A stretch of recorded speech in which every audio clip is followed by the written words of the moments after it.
Hello everyone, this is multi-modality Group B YouTube Vimeo. So student profile. For this lesson, uh, the hypothetical students will be teaching are Japanese EFL students. The ages would be between 15 to 18 years old. At this point, they would already have some background in English as well as having basic knowledge of English sentence structure. In high school, foreign language study is required for several years, and typically this takes the form of English. Likely, it can be expected that most students have a similar level of English comprehension, which isn't very high, but they should be able to have already been exposed to this lesson. So this would be more of a refresher than it would be an actual lesson, but it would introduce new information. So I think that's important. The goal of this is to incorporate media, in this case videos, into the lesson. It should be noted that most high school students have some form of mobile device, so it shouldn't be an issue for them to actually be able to upload the media. But in the case of inaccessibility, classroom resources can be utilized. So WITA standards. WITA standards for this particular subject are somewhat difficult. It's a skill people learn rather early in English, but it's muted or absent in the Japanese language, so this creates a lot of interference from the L1 on learning how to properly use pronouns. By English standards, this is a very low-ranking skill to master. However, this is simply not the case in most EFL students. A lot of them will just skip over pronouns and just continue to use the noun. Sometimes they'll just drop it from the subject entirely, so once it's established, they'll just move on and they'll just carry on the conversation with the expectation that you believe that you know what you're talking about, when in times the subject is just is lost. To find something that matches among the WITA standards is, of course, ELP level 1 and 2. It's very low, but I feel these standards most closely relate to reading and writing. In this case, is the use of recount, because in the speaking, it's just such a low skill that it's not even really covered. So why pronouns? Well, recently there's a local initiative to allow people to gender themselves in Japan, and there's already a great deal of confusion regarding pronouns because, like I said before, they're simply not used in Japanese. This lesson will directly explain pronouns and how we use them, with the inclusion of the they pronouns. Recently, I got a letter in the mail from City Hall explaining they pronouns, which is kind of interesting. I guess my town's are trying to attract as many people as possible, so they're trying to be more inclusive, which is great. But the problem is that pronouns just aren't really used all that much in Japan, especially personal pronouns. So, like I said before, I and you are used, but he, she, and they are typically not. So this would be directed towards high school students. It can be expected that most of the learners are of a similar level of English ability. Uh, it can be expected that at some point in the past, students have already been exposed to pronouns, so this lesson is more of a review with a little bit of additional information included. I also note that the medium matches well to the subject matter, as pronouns are much better suited to be shown in context of speech than they are in reading and writing. Uh, you can typically get away with writing a name as the subject of a sentence over and over again in text, but when you actually move on to reading it, it doesn't sound nearly as natural as it does in speech. So this would be the lesson. Hello everyone, this is Personal Pronoun Labels for People and How They Help in Conversation. Our learning objectives are, after this lesson, students should be able to demonstrate the correct use of pronouns when speaking about others, and identify how subjective pronouns are used in a variety of situations. What is a pronoun? A pronoun is a word that takes the place of a noun. Here's an example. Here's a picture of a man. His name is Jeremy. However, if we ask him what his pronouns are and he confirms that he identifies as a he, we can describe him more easily and refer to him without using his name by using a pronoun. So, a man is here and he is wearing a suit. Our vocabulary for this lesson are singular pronouns, subjective, I, you, he, she, they, and objective, me, you, him, her, them.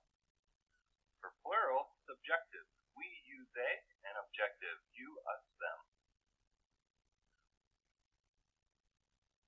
Here's some more examples.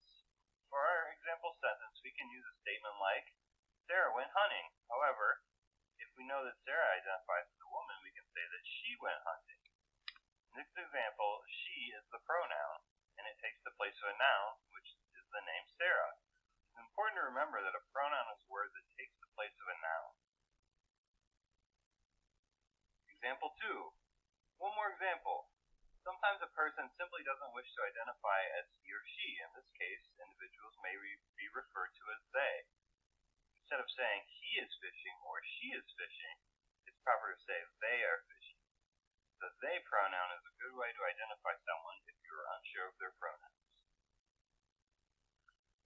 I and you are pronouns too. While most Japanese people don't use he, she, they pronouns when speaking, they do use I pronouns and you pronouns all the time. You can typically spot a pronoun because it's at the beginning of a sentence, because these are what are called subjective pronouns, because the pronoun is the subject of the sentence. Example, I went to the park. Well, typically, once the subject of the sentence is established in Japanese, it's dropped. In English, the subject is maintained, so the pronoun becomes the more natural and faster choice. Example, Lily goes to school. Lily goes to my school. Lily likes pasta. She likes pasta. Lily asked me to go to the beach. She asked me to go to the beach. Here's a short video.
So after the lesson, homework has been created in order to reinforce this refresher in the mini lesson. I made the choice of incorporating a few minutes from an episode of Bob's Burgers.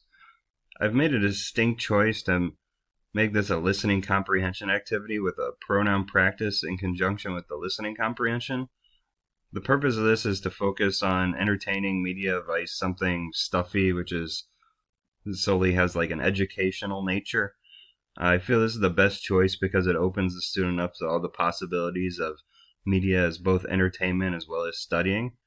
I see this as an opportunity for students to hear some English that is outside of the typical passages that are found in a textbook, and I think that's just more interesting. I think it's a better way for students to follow along and maybe understand that there's resources everywhere, and it doesn't have to be something that they find in a textbook. It can be a video on YouTube that they find interesting. So assessments. The pre-assessment would be a thumbs up, thumbs down. Informal assessment would be a quiz located inside the lesson. The homework is the video response worksheet where students follow along with the video and try to do the homework that is associated with it. And finally, the following day, the comprehension check will be the bell ringer activity. So, thumbs up, thumbs down activity is a canvassing activity in which you ask the students a series of questions and the students give a thumbs up. if it's correct and a thumbs down if they think the statement is incorrect. It's a good way to begin a lesson to get a good idea of the knowledge everyone is heading into the lesson with. So an example is you'd start the lesson by reading off some examples and the students give a thumbs up or a thumbs down, like them are training to be a swimmer, or he loves doing yoga, she is busy with judo club, they are really good at painting, he is my friend Ken, herself is playing piano.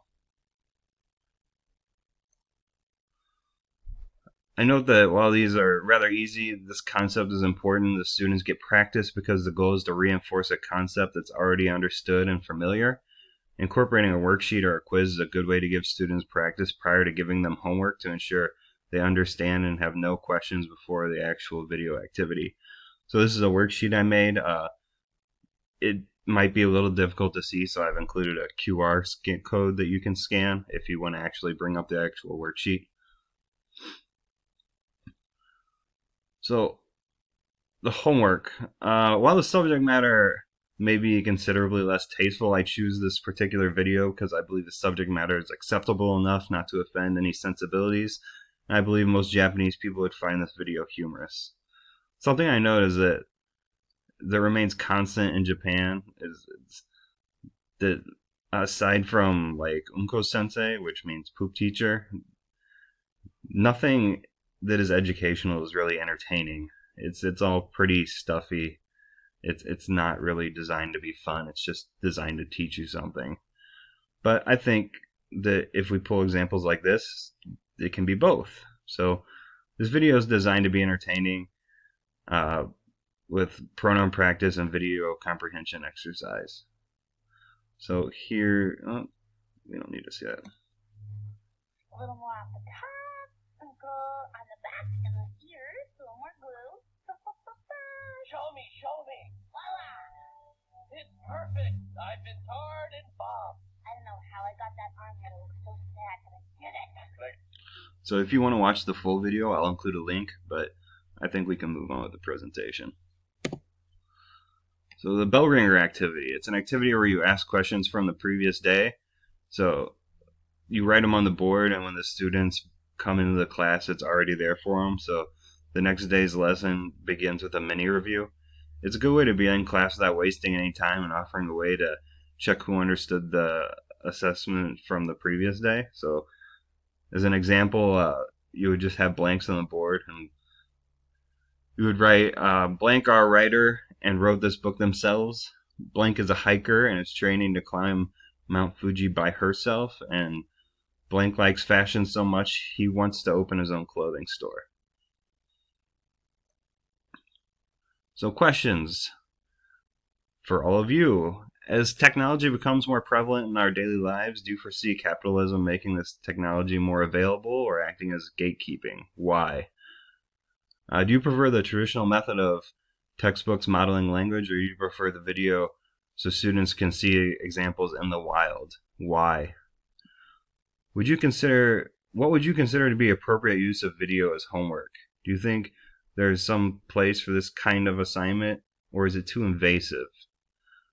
The use of QR codes seems to be an eco-friendly way to manage resources. What implication does this have on the future of the classroom budgeting? And my references. All right, thanks everyone.